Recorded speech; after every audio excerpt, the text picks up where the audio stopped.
Be honest here, when was the last time you actually used Choir of One? Was it last season? Because I basically forgot it existed thanks to Lord of Wolves being so dominant in most places that Choir would excel at. But thanks to Yoshi Wizard reminding me of this exotic in the comments of my last video, I decided I wanted to slap together a build that takes advantage of its glorious vexiness and see how it felt with the current episode's artifact, and it honestly did better than I thought it would, but it needed some support, which I'll explain in a bit. Like last time, I'll leave the dim link in the description if you want to use that, but if you're new to build crafting or just want to get an idea of why I chose everything that I do in the build, from aspects and fragments to mods, then keep watching and I'll go over my thought process for the build. This way, if you want to incorporate it into your own build or tweak it to your playstyle, you'll have a better idea of where and how to do that. I've got to mention how much I appreciate the support on the channel. The last build video did really well, so I hope you find this one just as useful. If you do find it helpful, then please leave a like on the video, and if you've watched and enjoyed a few videos on my channel, then please subscribe as well. Let me know in the comments if you want me to make another build video for Warlock or any of the other classes, and I'll give it some thoughts and play around with some ideas. But that's enough of my bleeding heart, onto the build. The aspects aren't really that important to the build. Depending on the content difficulty, you might feel more inclined to run Devour for the healing, and I would strongly recommend it. But for easier content like Strikes or Gambit, then I would pick any combination of Lightning Surge, Helion, and Bleak Watcher Turret. Devour is useful in all levels of content, not just because of the healing, but because it also gives you a bit of grenade energy when you get kills. So this helps feed Bleak Watcher Turret if you decide to run that aspect, or it feeds whatever grenade you're actually running. Both turret options have some good usefulness thanks to ignitions and shatter damage. The Stasis turret can help with crowd control even if you're not pure stasis, and Helion helps deal that little bit of extra damage that you might need sometimes to clean up a major or a champion in a GM. If you decide not to run Devour and you run a combination of the other three aspects I suggested, then it does open up an extra fragment slot for you to enjoy. So ditch Devour if you think you can make the build stronger without it. Assuming you only have 5 fragment slots to work with because you're running Devour, then I suggest running Facet of Protection. While surrounded by combatants, you are more resistant to incoming damage, and while Transcendent, the effect is increased. Having extra damage resistance just for existing around enemies is hard to turn down in my opinion. Since staying alive is way better than being dead, running this might be the difference between life and death in some of the activities that you play. The next fragment that I suggest is Facet of Ruin. Increases the size and damage of the burst when you shatter a stasis crystal or frozen target, and increases the area of effect of solar ignitions. This fragment is a requirement for this build. It increases the damage of your super, and it increases the damage of your shatter when you get a freeze either with your weapons or from your Bleak Watcher turret. If you're running Helion, then this also benefits from the fragment due to the ignition size being increased, and subsequently helps you with your ad cliff. The third fragment that I suggest is Facet of Solitude, which is a little bit of a weird one. Landing rapid precision hits emits a severing blast from the target, while Transcendent, the severing blast is bigger. Because of the firing mode options available to Choir of One, I honestly think that this fragment is a sleeper pick. The ability to sever groups of enemies from range is absolutely amazing for your survivability. There are a ton of artifact perks that benefit from defeating a severed target this episode, which I will touch on in a bit. But the fourth fragment that I want to talk about is Facet of Balance. Rapidly defeating targets with light damage grants melee energy. Rapidly defeating targets with darkness damage grants grenade energy. If you get multi-kills with shatter damage, then this is going to help regen your grenade ability, allowing you to cycle your abilities even better, which is a really nice cherry on top fragment to make the gameplay loop feel much smoother.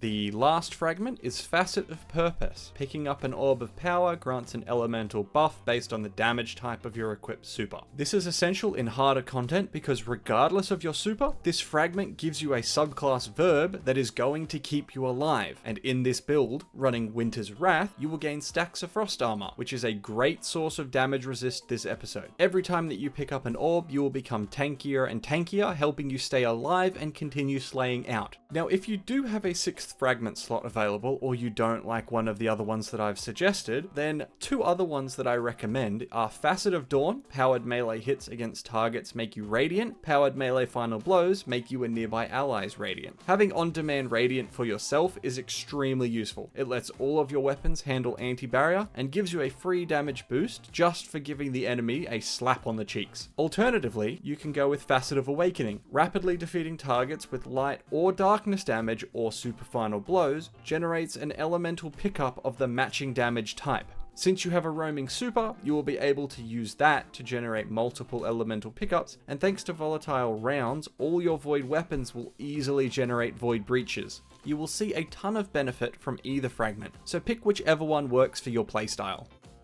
Now, I've already mentioned it, and if you've been using your eyes, you can see it, but for your super, I recommend running Winter's Wrath. First, because it's stasis, you gain frost armor thanks to Facet of Purpose. Second, because it's a roaming super, you will generate super energy really easily. And third, because it's a darkness super. You can use it to basically fill your entire darkness meter of your transcendence from the super alone, giving you the freedom to use your void weapons whenever and however you want. For class ability, it's honestly personal preference. Pick whatever you want to run. I like the quick on-the-go healing from Phoenix Dive, which is great for Helion if that's the aspect you've decided to run in your build. For your melee ability, I've been tossing up between 2 choices. I like running Arcane Needle because it unravels targets, which opens up the ability to generate tangles in addition to the bonus damage. It also works well with quite a few of the artifact perks, plus it's ranged. The alternative melee that I like to run is the Incinerator Snap. If used correctly, this melee can trigger an ignition, which is great for dealing with a clump of enemies that get too close, or if you're in the face of a champion and need that big chunk damage. Because this isn't a melee centered build though, you can run whatever you want and you will still have the same effectiveness. For your grenade, you should pick something that is going to help you in the level of content that you're on. If you're solo and need healing, then run the healing grenade. If you decided to run Devour, then I recommend running Cold Snap because you will get your grenade back really quickly from the multi-kills, which will help you stay on top of the crowd control. Now, out of your subclass and off to the left, I want to talk about your weapons first. Since the build is about Choir of One, that bad boy is locked in, blocking the energy slot and the exotic slot. If you have the catalyst and have the option to select a trait, then I would suggest either subsistence or destabilizing rounds. I usually go with subsistence, as the small amount of ammo refilled usually lets me secure 1 or 2 more kills before I'm forced to reload anyway. Destabilizing rounds is so strong this season that this is also another great option, but if you pick the right artifact perks or heavy, then this isn't necessary, and you can just fall back to subsistence. In the kinetic slot, I recommend a chill clip weapon, specifically Tinasha's Mastery. This helps build your darkness transcendence and has great synergy with the fragments already suggested. The ability to freeze and then shatter targets helps with crowd control and massive damage to chunkier targets in endgame activities. Plus, Tinasha's can deal with all 3 champion types, so you don't have to worry about the rest of the build not dealing with them. If you don't want to run double special weapons, then I would still suggest a weapon that's either stasis or strand to help with the transcendence gain. In the heavy slot, I'm recommending a Void LMG, specifically the newly refreshed Corrective measure from Vault of Glass. Its perk pool refresh has given it a breath of fresh air, and it has some nasty perk combinations. Destabilizing rounds and demoralize make this weapon an absolute beast in every tier of content, including GM Nightfalls. If getting your hands on a raid weapon is too difficult though, then I suggest grinding for a Hammerhead from the Vanguard Onslaught playlist, as it can substitute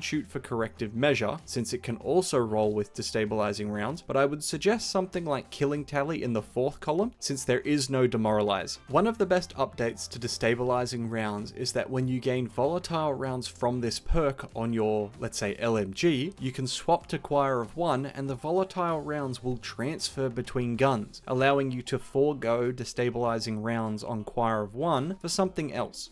Now for your armor. Starting with my exotic suggestion, since 2 of our 3 weapons are actually void, I'm suggesting the good old faithful Nezarec Sin. It fits the build perfectly. The exotic perk is void damage kills, increase ability recharge rate. and this is grenade, melee, super, class ability, the full suite. And this is any void damage kill. Chained explosions from volatile will count, so it synergizes perfectly with the artifact this season. We don't have an entire build solely around void, however with how effective both Choir of One and Corrective Measure are at clearing even tanky enemies, I haven't found it to be a problem. Now if you don't have Nezarec Sin, then you can focus an exotic engram at Rahul in the tower. It's very easy to get your hands on a roll, just focus an exotic engram and an exotic cipher on Nezarec Sin. Now when considering your armor mod, you'll want to focus a bit on your orb generation, since you will need to have a good source of special ammo for Choir of One, since it eats through special like nothing else, especially if you play aggressively. So on the helmet, run 1 or 2 ciphered mods for your weapons, so that at the very least you can make orbs from Choir of One or Corrective Measure. On your arms, if you aren't running a grenade that deals damage directly, then you don't need firepower and can instead run things that help with reload and regeneration, so a void reloader and things like impact induction or fastball. For your chest piece, I always recommend putting on resists to stay alive. You don't need reserves unless you just want to go crazy with your heavy, so run whatever suits the activity that you're playing. On my boots, I like to run a void holster and a void scavenger.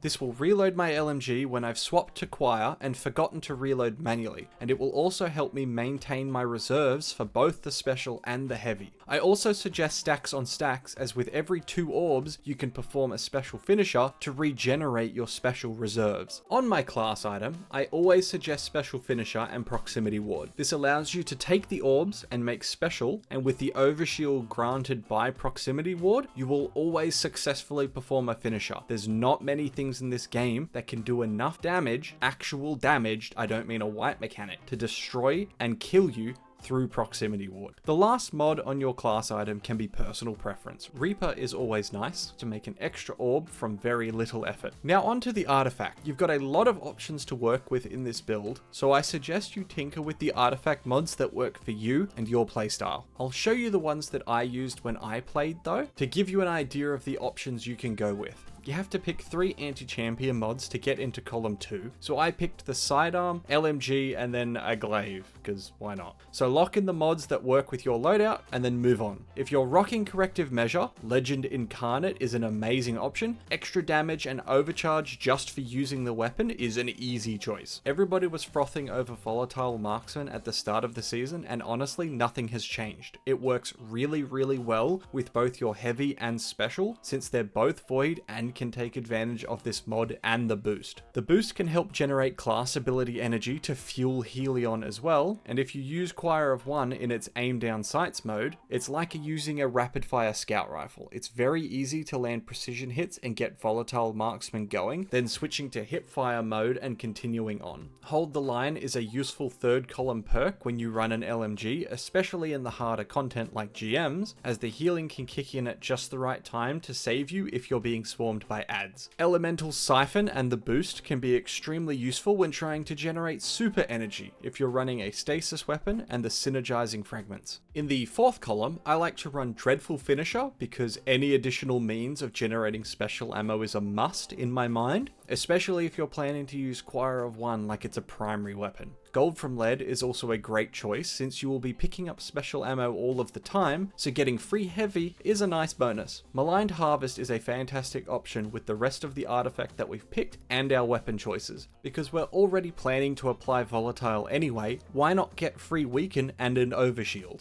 In the last column, since we're using a machine gun, Heavy Ordnance Regeneration is going to be a great choice. Not only will you get ability regeneration from your exotic, this artifact perk will boost the regen rate of your grenade and melee, and it gives you resist ×2 for landing 8 to 10 shots. Finally, I recommend Void Flux. Since we're already applying Weaken from weapon perks and artifact mods, having an additional way to apply Volatile just plays into the power fantasy. As a side note, if you think Void Flux is overkill, then I suggest 2 shreds along with Vile Weave instead of Hold the Line. If you run Arcane Needle and generate tangles, or you get precision hits and trigger the severing effect from your fragment, then you can use these tangles to give you woven mail, and this will stack with frost armor, giving you crazy damage resist, so pick what works for you. Now there's not much to say about the gameplay loop. Use your void weapons to generate ability energy, throw out your abilities regularly for crowd control, always use Transcendence when you get it, and then use your super to generate Transcendence. Don't be afraid to waste your Transcendence. I know I go entire activities where I just don't use Transcendence because I'm always thinking there might be a better opportunity. There might be a better opportunity. No, just use it. I've come to learn you should just use it. The worst thing you can do is take it to orbit, and it's not hard to generate Transcendence energy anyway. When Transcendence runs out, use your super to generate Darkness Transcendence easily and to stay on top of crowd control, and then just slay out with your weapons till you can repeat the process. Now for my honest opinion of the build and the cons. Is it fun? Yes.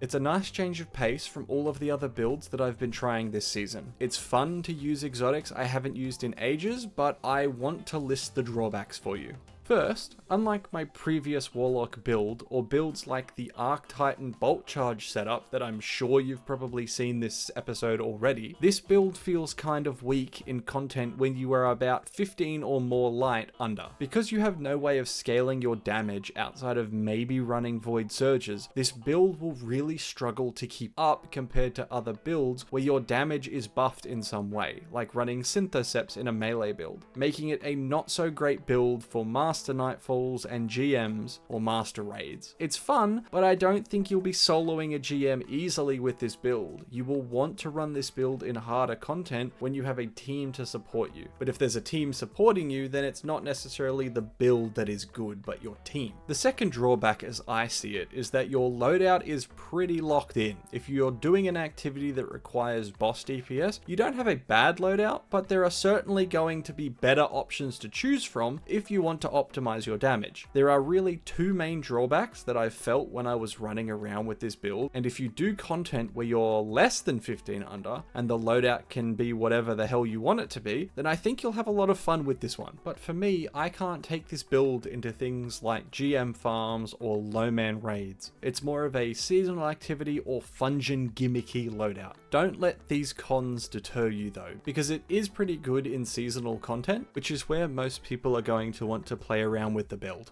Anyway, I'm going to wrap it up here. I hope you liked this build. If you have tweaked it yourself or have suggestions on how to improve it, please let me know in the comments. I'm always happy to learn. If you have ideas for your own build that you think I should try, also let me know in the comments. I want to try running some more off-meta options or just trying things that haven't been used in ages. And if I have fun with a build you suggest, then I'll make another video on it and give you a shout out as well. Anyway, thanks for watching to this point and have a great rest of your day.